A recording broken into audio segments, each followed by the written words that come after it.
어떤 독실한 크리스천 여성 한 분이 비행기를 타시게 되었습니다. 근데 비행기 타고 비행기에서 할 일이 없잖아요. 그래서 성경책을 펴서 성경책을 열심히 읽고 계셨다고 합니다. 근데 옆에 탔던 어떤 남성분 한 분이 이렇게 비꼬면서 말을 하기 시작합니다. 아니, 그 보아하니 성경책 같은데 그 책에 쓰여진 이야기를 다 믿으십니까? 이렇게 물어보더래요. 그래서 이 여자분이 그럼요, 이건 성경이에요. 하나님 말씀입니다. 당연히 믿죠. 라고 이야기를 하니까 그 비꼬는 남자분이 뭐라고 하냐면, 아니 그러면 그 고래 안에 들어갔다가 나온 사람 이야기 있지 않습니까? 아, 이 요나 말이죠? 알아요. 그래요. 그 고래 뱃속에서 사람이 살 수 있다고 생각하십니까? 말이 됩니까 그게? 그래서 여자분이 글쎄요, 뭐 그렇다고 생각하는데 나중에 천국 가서 물어보죠. 이렇게 이야기를 했다고 합니다. 그러니까 이 비꼬는 남자분께서 아니, 그 친구가 천국에 없으면 어떡할 겁니까? 이렇게 물어보더래요. 그 여자분이 가만히 있다가 돌아보면서 이렇게 이야기했어요. 그러면 아저씨가 물어보면 되시겠네요. 이렇게 이야기했다고 합니다. 무슨 이야기인지 아세요? 당신은 지옥 가니까 당신 천국에 없으면 당신이 거기서 물어보라는 이야기인 거죠. 나는 천국 가는데 아저씨는 지옥 간다라는 거잖아요. 비꼬는 사람을 풍자한 이야기입니다. 여러분, 사사건건 비꼬고 따지는 사람들 있죠. 그렇죠? 우리가 인생을 살다 보면 그런 사람들이 있습니다. 근데 여러분, 사사건건 비꼬는 사람이 바뀌는 게 쉬울까요? 어려울까요? 어떻게 생각하세요? 우리가 뭐 가정에서건 직장에서건 학교에서건 어디를 가도 사사건건 따지고 꼬집어들고 비꼬고 어렵게 하고 힘들게 하는 사람이 있을 수 있습니다. 맡기는 게 쉬울까요? 어려울까요? 여러분, 좀 더 근원적인 질문으로 한 사람이 정말로 거듭나고 변화되는 게 쉬울까요? 어려울까요? 어떻게 생각하세요? 여러분, 사람이 변화되나요? 어떻게 생각하세요, 여러분? 역사상 여러 가지 시도가 있었습니다. 이념과 참 많은 방법들과 시도들이 있어 왔습니다. 근데 여러분, 사람의 어떠함으로도 변화되지 않았습니다. 역사에서 바꾸겠다라고 평등한 세상 만들어 보겠다 하고 성공한 케이스가 있나요? 없잖아요, 여러분. 사람이 주인인 세상 만들어 보겠다, 평등한 세상 만들어 보겠다. 어느 나라예요? 북한입니다, 북한. 북한 헌법에 인민이 주인인 세상 되겠다고 만들어 놓은 게 북한이에요. 자, 그래서 인민이 주인인 세상 됐나요? 평등한 나라 됐나요? 세상에서 평화를 주겠다라고 말해놓고 평화를 준 지도자가 있나요? 없어요, 여러분. 우리에게 자유를 주겠다고 말해놓고 자유를 정말로 준 지도자가 있나요? 없어요. 평등 있나요? 없어요, 여러분. 여러분, 100년 전에 러시아에서 모든 인민이 평등한 세상 만들겠다고 스탈린이 공산주의 혁명 일으켰습니다. 사람 바꿔보겠다고 외쳤습니다. 여러분, 자, 근데 사람이 그래서 바꿔보겠다고 공산주의 교육하고 하면 사람이 바뀔까요? 안 바뀔까요? 안 바뀌는 거예요. 그래서 이거 열심히 도덕교육 열심히 하면 도덕적인 인간 되나요? 인권교육 열심히 하면 인권적인 인간 됩니까? 그러지 않아요, 여러분. 사람의 힘으로 사람 절대 바뀌지 않습니다. 여러분, 스탈린이 사람처럼 바꿔보려고 열심히 교육하고 좋은 말로 막 하다가 나중에 해도 안 되니까 어떻게 해요? 이거는 어떻게 해도 안 된다. 다 죽여버려야 된다. 다 죽이고 아이들, 아주 어린 아이들부터 철저히 정신교육하면 될 거다. 6개월짜리 아이들 놓고 철저히 교육하자. 철저히 무장하자. 그래서 기성세대를 다 죽여버렸습니다. 스탈린 때 몇 명 죽었나요? 여러분, 실제로 에조프가 스탈린에게 바친 사형자 명단이 책으로 383권, 그러니까 거의 400권 정도 되는데 거기에 기록되어 있는 사형 집행했던 사람들 명단만 해도 그 외에도 있겠죠. 거기 적혀있는 사람 수만 해도 4,500만이 넘어요. 캐나다 인구 다 죽이고도 더 죽여야 돼요. 우리나라 인구 거의 될 만큼 다 죽이고도 더 죽였는 사람들만, 기록에 남아있는 사람들만 그렇다고요. 기록에 남아있는 사람들만. 그럼 더 되겠죠. 여러분, 정신교육시키고 공산화에 있어서 가장 골칫덩어리가 뭡니까? 기독교 아닙니까? 기독교라는 결론을 내리고 러시아 공산화 이후에 2,700만 이상의 기독교인들을 죽였습니다. 역사상 가장 많은 기독교인들을 학살한 국가가 되었습니다. 공산주의자들은 모든 교회를 다 파괴시키고 기독교인은 잡아서 시베리아로 끌고 가서 얼려 죽이고요. 땅 파가지고 겨울에 얼어붙은 그 모스크바 강가에 그냥 구멍 파서 발가벗겨서 산채로 그냥 마구 밟아 집어넣었고 여름에는 배 크루즈에 묶어넣어서 찢어 죽였습니다.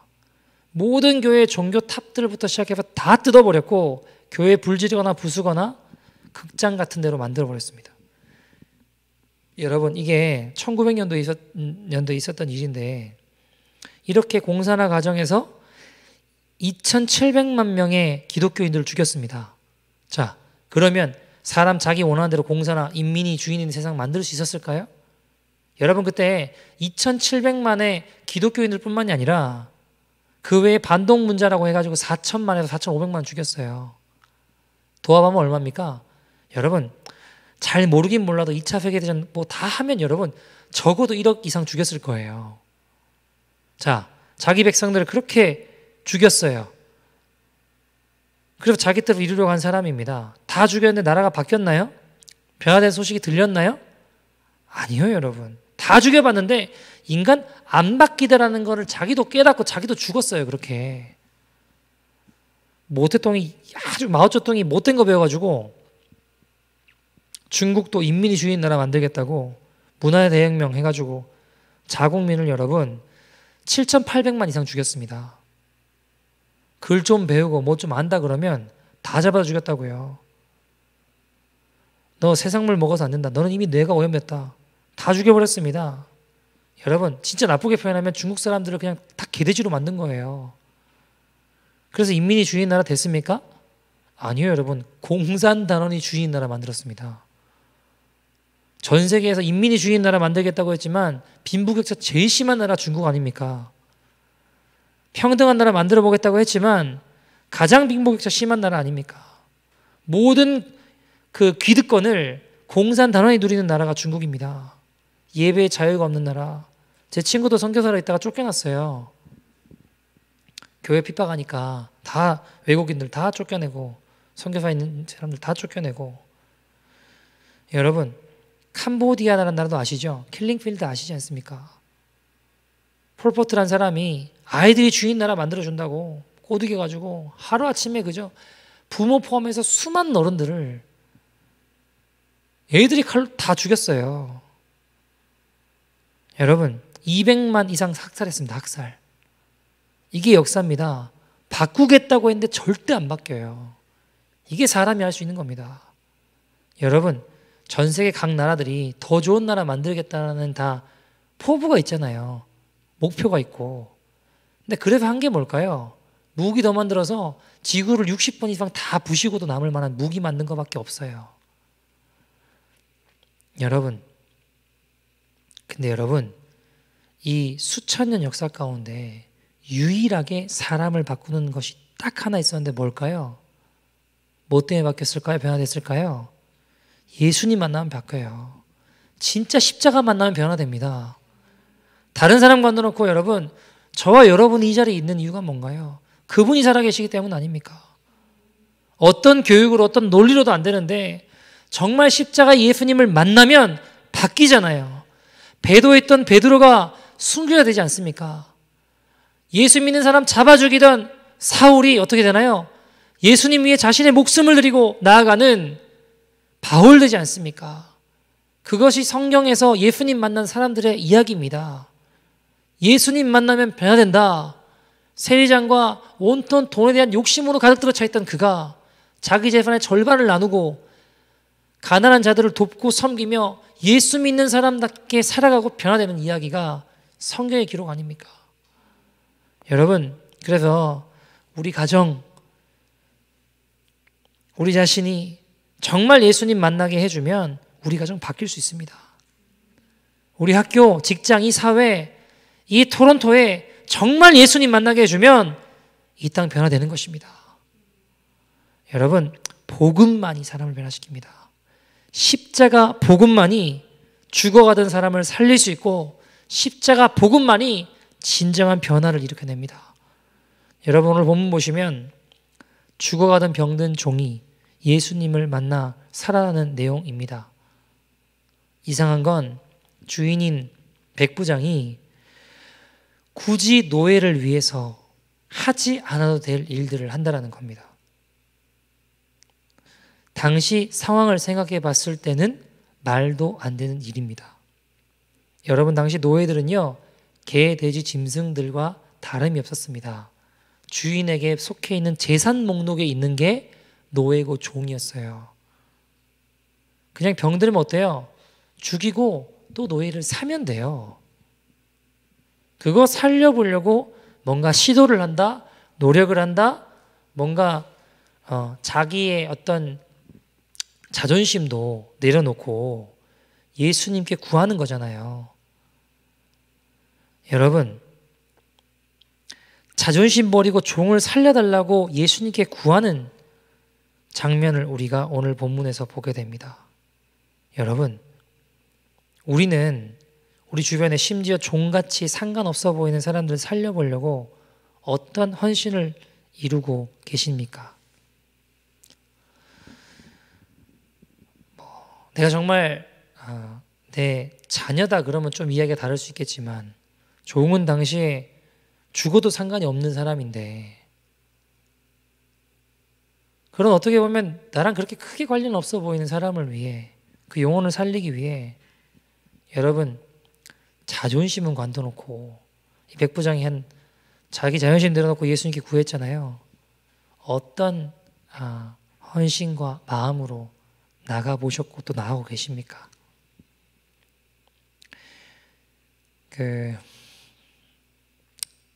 저는 모르는 분인데 전화가 오셨어요.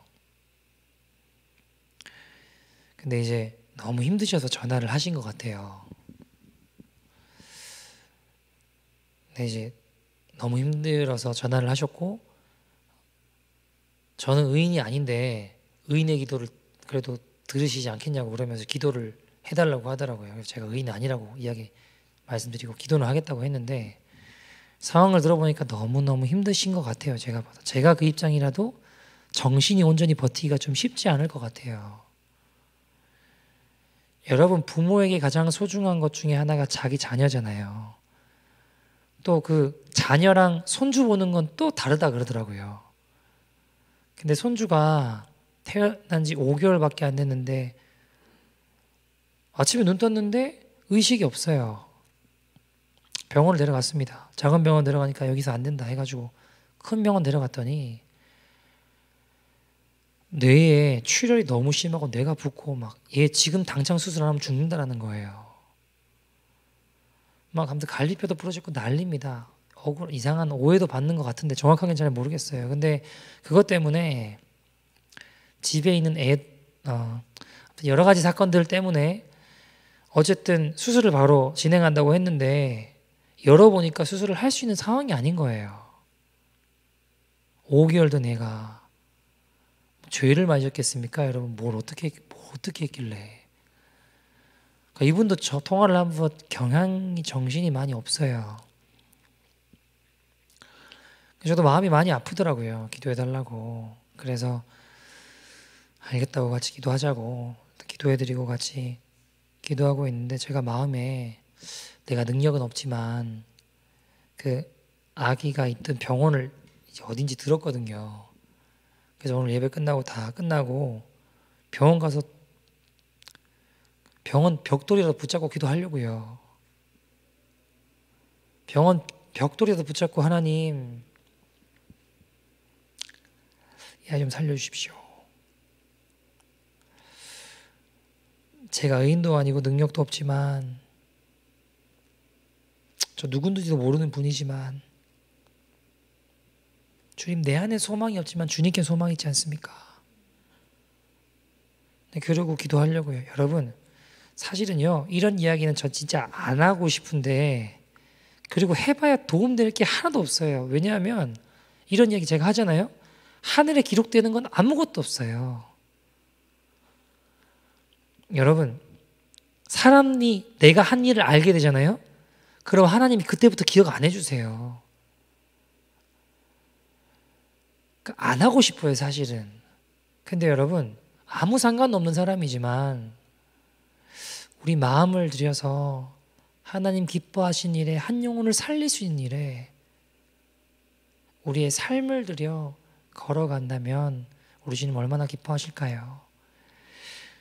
사랑하는 여러분, 사람들이 알게 되고 사람들이 인정해주면 그때부터는 꽝이에요. 꽝. 아무것도 없어요. 근데 제가 사실 말 안 하고 싶은데 이야기를 드리는 이유는요, 여러분, 우리 주위에 하나님께서 허락해 주신, 또 보게 해주신 사람들이 있습니다. 우리는 우리 주변에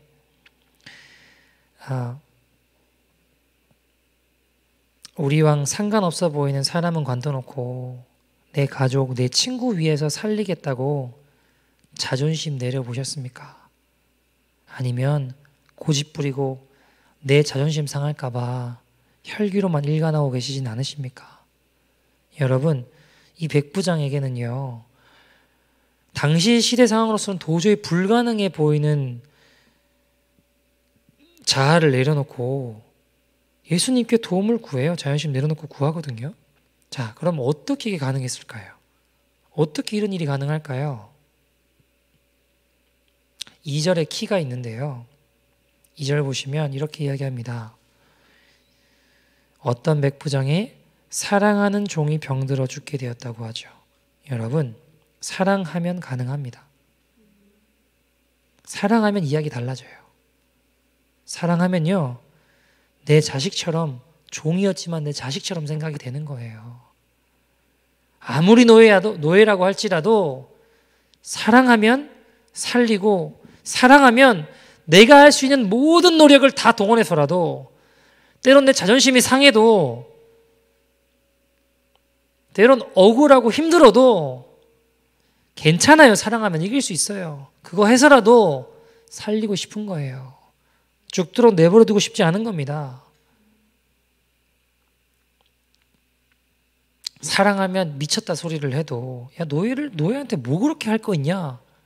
사랑하면 이야기가 달라요. 여러분, 저희 어떤 성도님이 조금 외곽에 사시거든요. 조금 외곽에 사시는데, 그 성도님이 이제 어느 날 집에 계신데 어떤 중국 사람 같은 사람인 것 같아요. 와가지고 문을 톡톡톡톡 두드리더니, 나가서 보니까 물어보는 질문이 혹시 자기 꽁을 봤냐요. 자기가 집에서 애완용 꽁을 봤냐라는 거예요. 걔가 날라갔대요. 없어졌대요. 찾으면 엄청난 살해를 하겠다라는 거예요. 그래서 이분이, 아니 여기 꽁 많다고, 여기 꽁 많다고, 여기 꽁, 얘 꽁 여기 세고 셌다. 그러니까 그 꽁이 아니래요. 내가 키운 꽁이 다르대요. 내 눈에는 다 똑같거든요. 그 꽁, 그거를 살해를 엄청나게 뭐 얼마나 할 건지 모르겠고 몇천 불 한다고 칩시다. 예를 들어서 그만한 가치가 있나요? 그럴 가치 없잖아요. 사실 꽁 세고 생긴 꽁인데, 여러분, 그 꽁은요 애완이 안 된대요. 제가 알기로 꽁은 기를 수가 없대요. 야생이래요. 그냥 그 당연히 기르다 보면 당연히 도망가고 날아가죠. 근데 이 사람에게는 오로지 내가 키운 그 꽁이어야 된다는 거예요. 바보같죠. 어리석죠. 근데 여러분, 사랑하면 이야기가 달라진다니까요. 내 눈에는 아무 꽁이나 다 같아도 그 사람에게는 다른 법이에요. 그 꽁을 사랑하는 주인에게는 남들이 미쳤다고 하고 뭐라고 하고 상관이 없어요. 왜요? 사랑하면 이야기가 달라지기 때문에. 그 꽁만 보이는 거예요. 여러분, 백부장에게도요, 다른 종이 아니라 내가 사랑하는 그 종이어야 하는 거예요. 그러면 이야기가 달라지고, 그 종을 위해서는 때로는 내 자존심도 내려놓고, 백부장이나 위치도 내려놓고 살려달라고 구하는 거예요. 여러분, 근데 우리 주님도 그렇게 하신 거 아세요? 우리를 위해서. 남들 눈에는 하찮아 보이는 꽁처럼 노예처럼 우리 인생 사실 별 볼 일 없잖아요. 뭐 대단한 일 했다면 얼마나 대단한 일 했습니까 우리가. 그냥 밥이나 많이 먹고 그냥 내 마음대로만 살아가는 우리 인생 가운데. 근데 이런 인생인데 주님이 사랑하시니까 이야기가 달라지는 거예요. 다른 피조물은 관둬놓고 내가 살아야 되는 거예요. 주님에게는 나를 구해야 되는 거예요. 우리를 사랑하시는 주님은요, 모든 것을 걸어 심지어 당신의 목숨까지 거셔서 잃어버린 저를, 여러분을 찾아내셨습니다. 죽었던 우리를 살리신 거예요. 여러분, 이 십자가 사랑을 우리가 어떻게 설명할 수 있겠습니까?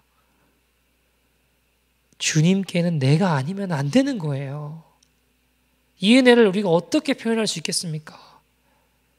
이 땅에 수많은 사람 만들어놓고 주님께는 당신이 아니면 안 되는 거고 제가 아니면 안 되는 거예요. 이 은혜를 우리가 어떻게 표현할 수 있겠냐고요. 어떤 성도님이 결혼을 하시는데 되게 젊으실 때 결혼을, 학생 때 결혼을 이제 하려고 하시는데, 그러니까 본인이 가만히 지금 되돌아보고 생각해 보니까 정말 아무것도 없었대요.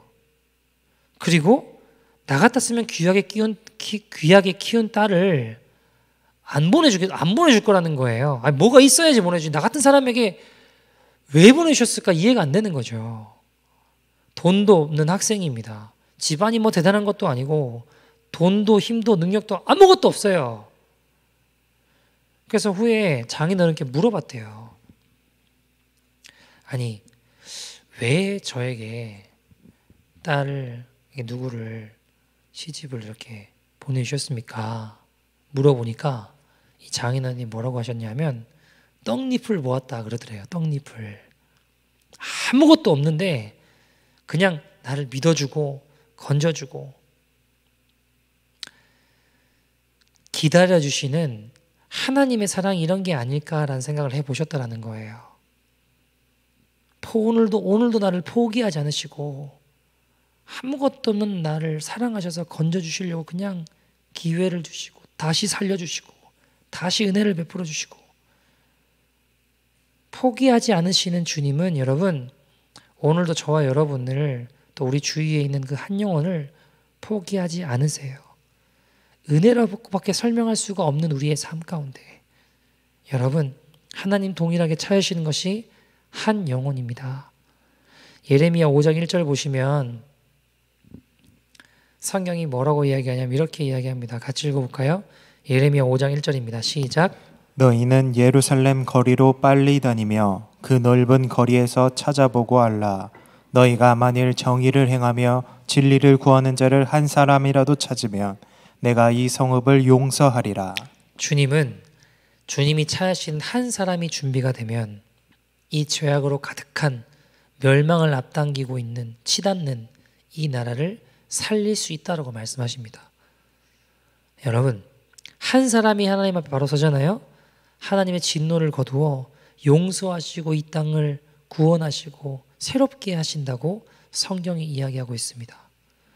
제 이야기가 아니라 여러분 목동에 불과했던 다윗 한 사람이 하나님 앞에 바로 서니까 이스라엘이란 나라가 살아나잖아요.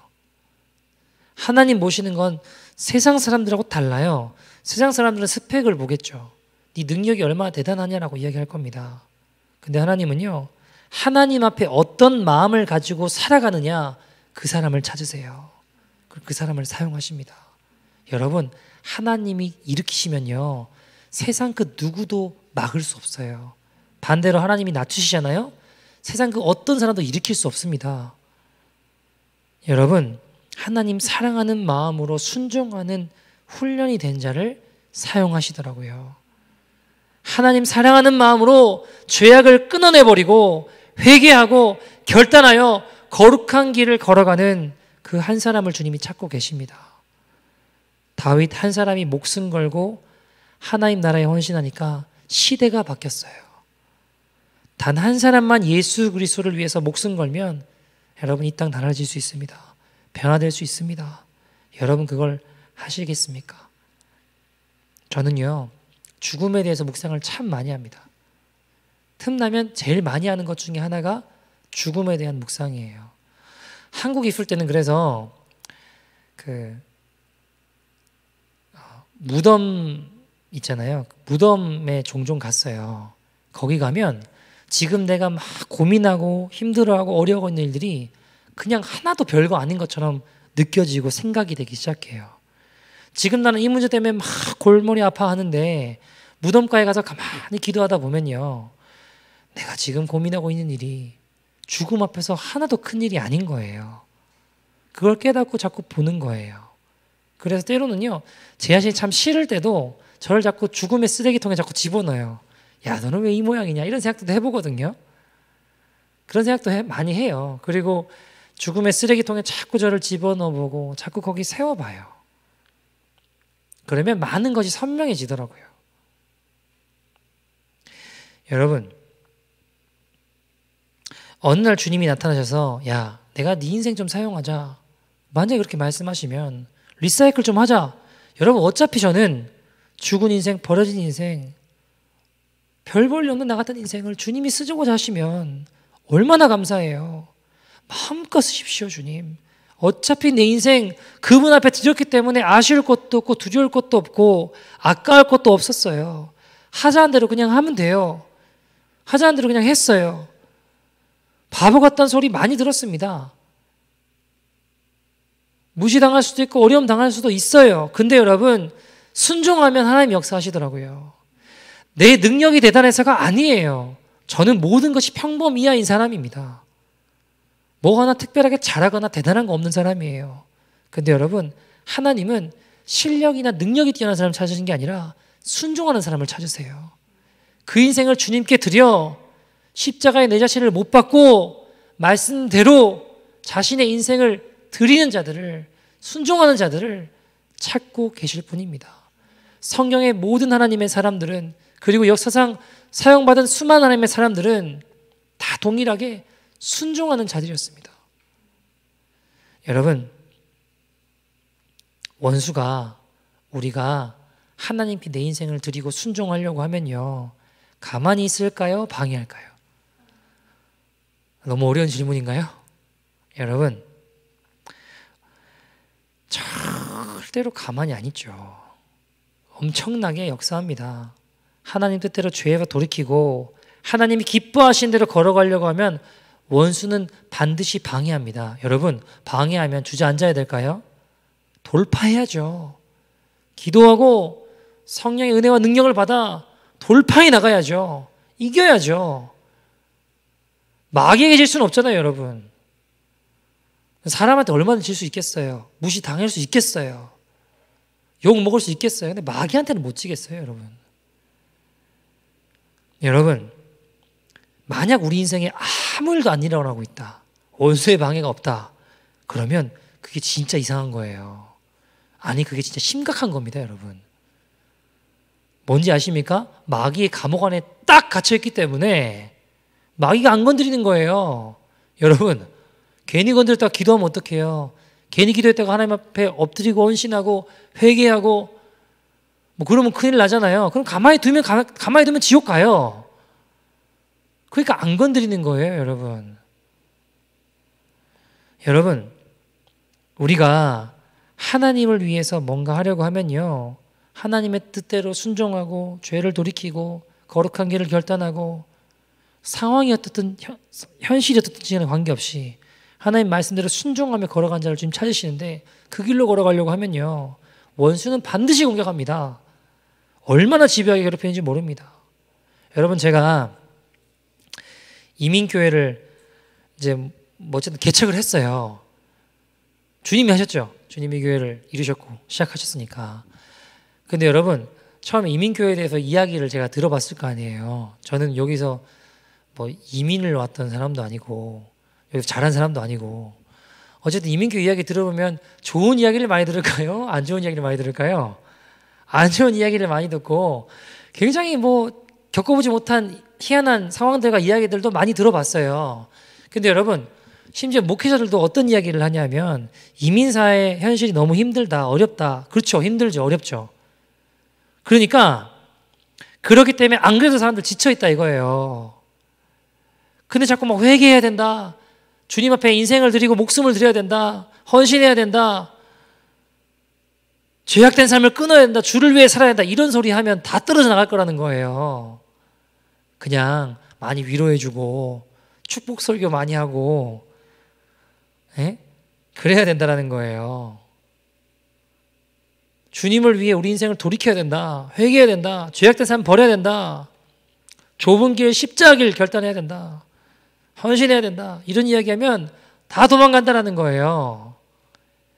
굉장히 많이 들었고 실제로 와서 봐도 참 힘겹게 어렵게 또 삶을 영위해 나가는 분들도 많이 계십니다.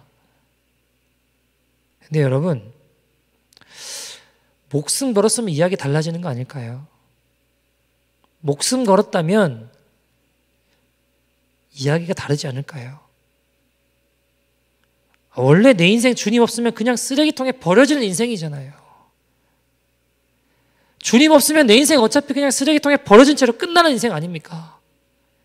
근데 주님이 그 쓰레기통에서 내 인생 꺼내서 좀 사용하시겠다고 하는데 거기서 난 세상에 쓰레기가 너무 좋아. 세상에 쓰레기 붙잡아야 돼.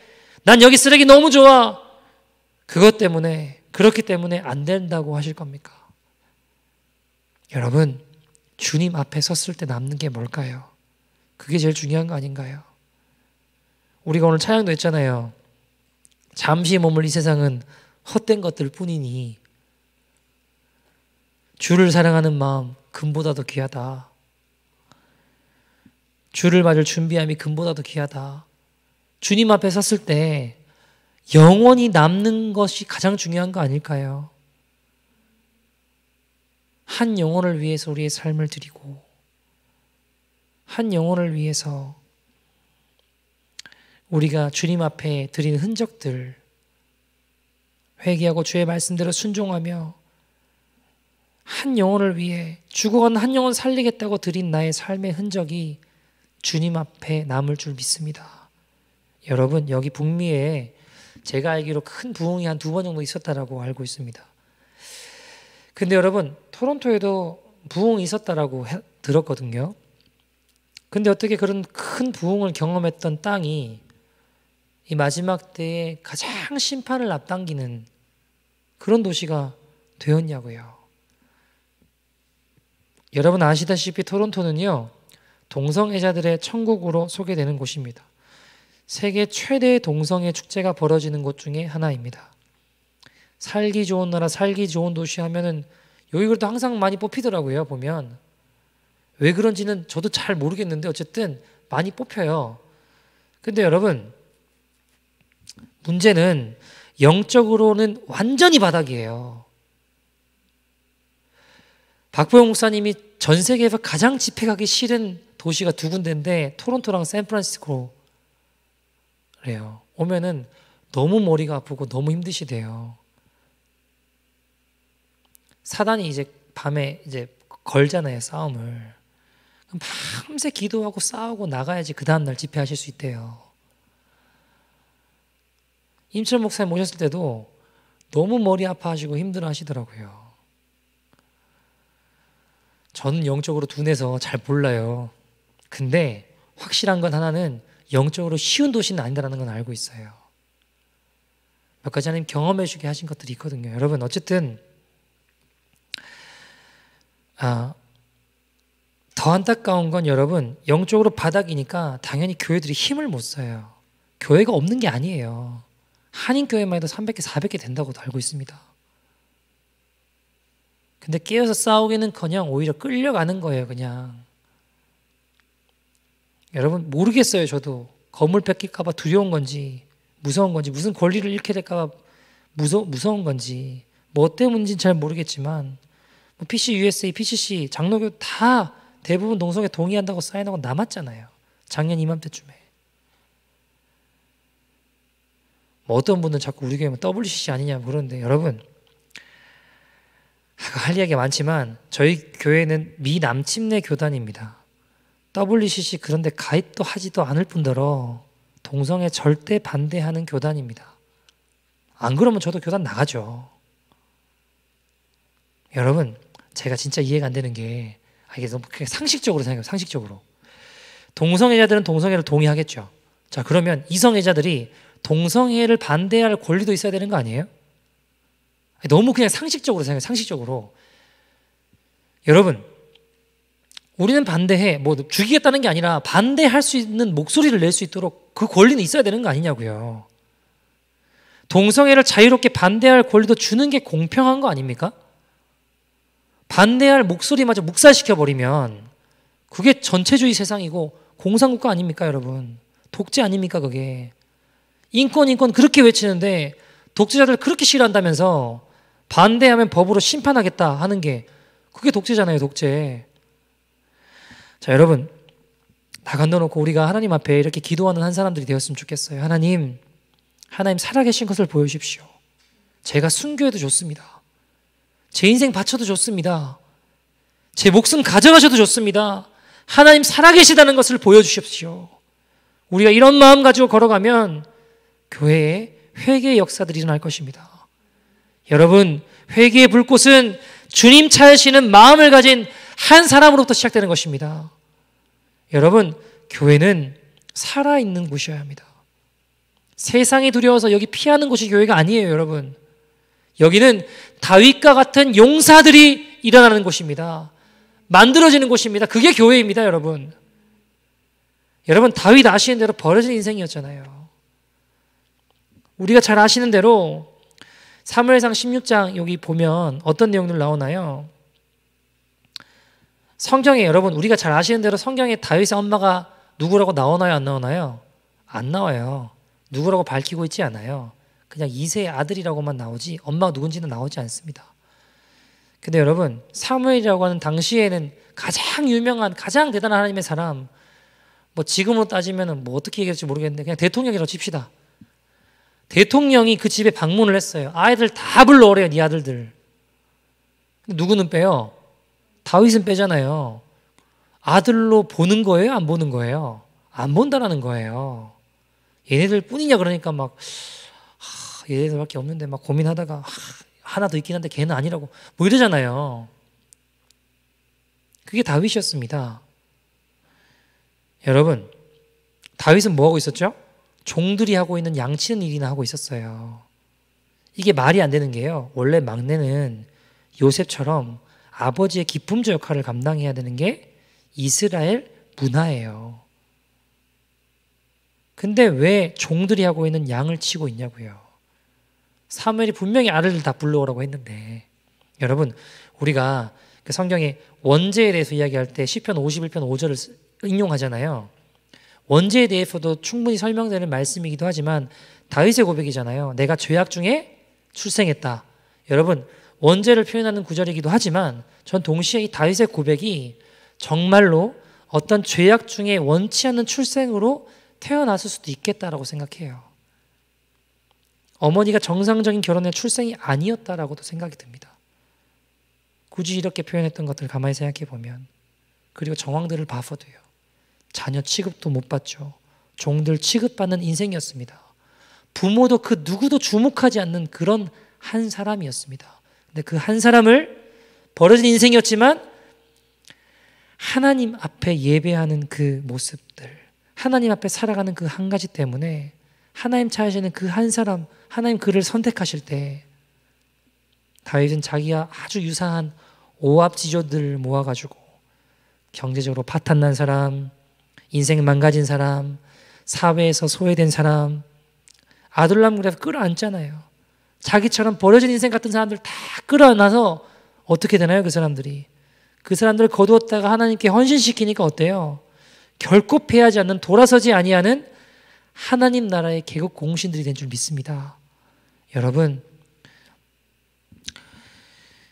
십자가 교회가 뭐 그렇게 뭐 큰 교회도 아니고 인원이 그렇게 뭐 많은 교회 아니에요. 뭐 100여 명 정도 되는 분들 같이 예배드리고 같이 섬기고 있습니다. 우리 인원 그렇게 얼마 많지 않을 수 있죠. 근데 여러분, 우리만 헌신하면요, 이 도시 변화됩니다. 우리만 주님께 우리 인생 드리면요, 이 도시가 다시 거룩한 하나님의 도성으로 변화될 것입니다. 여러분, 숫자가 많은 게 중요하지가 않아요. 아무리 많아도 복음의 본질이 희석된다면 우리는 그저 사단의 종노릇하면서 그런 줄도 알지 못한 채 그냥 끌려간 인생 될 거예요. 여러분, 예배에 더 강력한 회개의 역사를 구하십시오. 성령의 기름 부으심을 구하십시오. 우리는 그저 사단의 종노릇하며 살아가는 존재들이 아니라 십자가의 정수리로부터 오는 생명을 구하며 나아갈 때에 하나님 역사하실 줄 믿습니다. 여러분, 하나님께서 바로 이 예배를 사모하는 자들 가운데 기름 부으심을 약속해 주셨습니다. 그 하나님 찾으시는 그 한 사람이 저와 여러분 되기를 소원합니다. 한 얘기들 말씀을 좀 마치려고 하는데요. 여러분, 제가 또 말씀드릴 것 같긴 하겠지만 제가 신학대학원 갈 때 저는 이제 일반대 학교를 나왔는데 다른 걸 전공하고 신학대학원을 갈 때 원서를 이렇게 쓰잖아요. 원서를 쓰는데 참 고민을 많이 했어요. 하나님의 부르심도 알아요. 모르는 게 아니에요. 하나님 부르셨다는 것도 확신해요. 믿어요. 그리고 그렇게 태어나게 하신 것도 알겠어요. 근데 제 삶을 가만히 되돌아보니까 종이 되기에는 너무 죄가 많고 허물이 많다는 생각이 많더라고요. 제가 오히려 저는 사실 대학교도 신학교 가고 싶었거든요. 근데 이제 어머니랑도 이야기를 나누고 이야기를 쭉 나누다가 네가 잘 모르니까 네가 앞으로 신학이든 성경이든 평생 공부하면 평생 걸어가야 되는데 목회에 도움되는 거를 좀 공부해보라 그러셔가지고 그래서 사실 교육학과도 가고 국어 국문도 공부하고 했는데 별로 남았는 건 별로 없는 것 같아요. 제가 잘 못해서. 근데 여러분, 되게 신학교 가고 싶었는데 못 가고 계속 내가 신학교 갔어야 되는데 이러면서 계속 학교 다니고 했었거든요. 너무너무 가고 싶었는데 막상 가려고 딱 앞에 서니까요, 제가 죄가 너무 많고 허물이 많은 것 같아서 저 같은 사람은 하나님께 사용하시면 안 될 것 같다는 생각이 많이 들었어요. 사실 어릴 때부터 처음부터 신학교 가서 온전히 잘 준비되고, 제가 박범 목사님 만나보니까 그러더라고요. 어릴 때부터 온전히 잘 준비돼가지고 신학교도 가서 너무 잘 훈련되고 기도, 성경, 말씀, 설교, 전도 빠지는 것 없이 너무나 잘 다 훈련되어져 있더라고요. 저도 전도한다고 설쳐 봤는데 제가 그때 지하철은 전도 못했었거든요. 지하철에서는 전도 잘 못하고 이제 다 하고 있더라고요. 와서 보니까. 그러니까 어떤 생각이 드냐면, 야, 이거는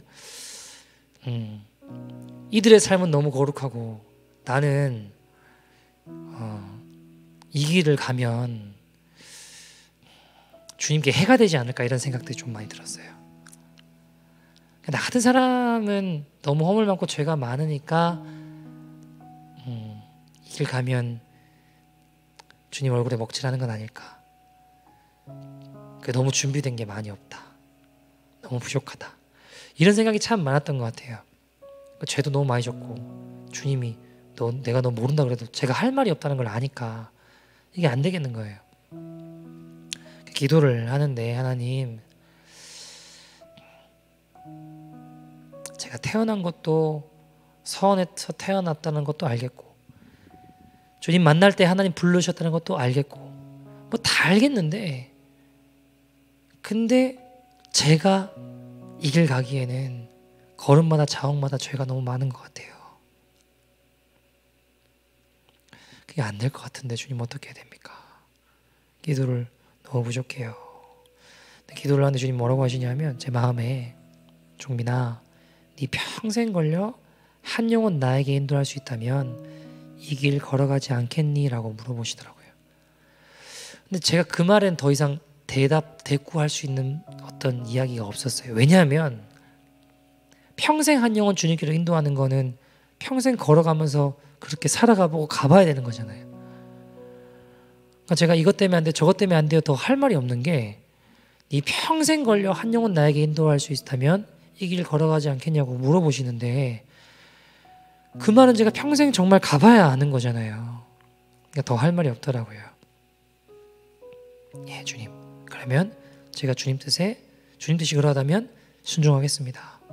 그 말씀 앞에 고개 숙여서 순종할 수밖에 없었어요. 그때부터 제 목회의 어떤 가장 중심된 목회 철학이라고 하면 거창하지만 그 방향, 그 키워드 중에 하나는 한 영혼 살리려고 뛰어들었습니다. 한 영혼 살리자. 한 영혼 살리면 된다. 한 영혼 살릴 수 있다면 내 인생 걸어보자. 그렇게 그때부터 또 다시 주님과 함께 여정들을 걸어오면서 하나님 많은 은혜들을 허락해 주셨어요. 지금 어떻게 그 이야기를 다 할 수 있겠습니까? 그러나 중요한 것은 여러분, 한 영혼이 중요합니다. 여러분, 그 은혜를 같이 누리고 경험하는 십자가의 주인공들 되기를 소원합니다. 제가 같이 한번 기도했으면 좋겠는데요. 여러분, 하나님은 한 사람을 부르십니다. 한 영혼을 위해서 목숨 걸 수 있는, 내가 주님을 위해서라면, 주님이 기뻐하시는 일을 위해서라면, 아버지께서 기뻐하시는 일을 위해서라면 내 인생을 드리겠습니다. 나는 두려워하지 않겠습니다. 꺼릴 것도 없습니다. 아쉬울 것도 없습니다. 한 영혼 위에 내 자존심 버리게 해주십시오. 한 영혼 위에 내 고집도 꺾게 해주십시오. 내 삐뚤어진 인격을 십자가에 못 박고 하늘에 기억되는 영원한 것을 위해 나를 드립니다. 주님, 내 어그러진 욕심을 내려놓고 한 영혼 위에 내 삶을 드리게 하여 주십시오. 내 인생을 주님께 드리오니 주님 받아 주시옵소서. 들판에 버려졌던 것 같은 다윗 같은 인생도 하나님께 드려졌을 때 하나님 놀랍게 쓰신 줄 믿습니다. 주님, 내 인생 하나님 앞에 구별되었던 하나님의 사람들을 통하여 시대를 바꾸시는 주님, 오늘 주님이 그 한 영혼 찾아가셨던 것처럼 우리가 있는 학교, 직장, 우리 가정 가운데, 우리 발을 닿는 모든 곳에 하나님이 생명의 복음, 십자가의 복음을 증거하는 헌신자로 살아가게 하여 주시옵소서. 주님이 믿음의 공동체, 복음의 공동체가 이 토론 땅을 변화시킬 것입니다. 십자가 교회를 통하여 이 땅이 변화될 것입니다. 캐나다 땅을 넘어 북미 땅이 변화될 것입니다. 이 땅의 교회들이 영적 지형도를 바꿔놓을 것입니다. 하나님의 교회를 사용하여 주시옵소서. 우리 다같이 주의 이름 부르고 통성으로 기도하겠습니다. 주여.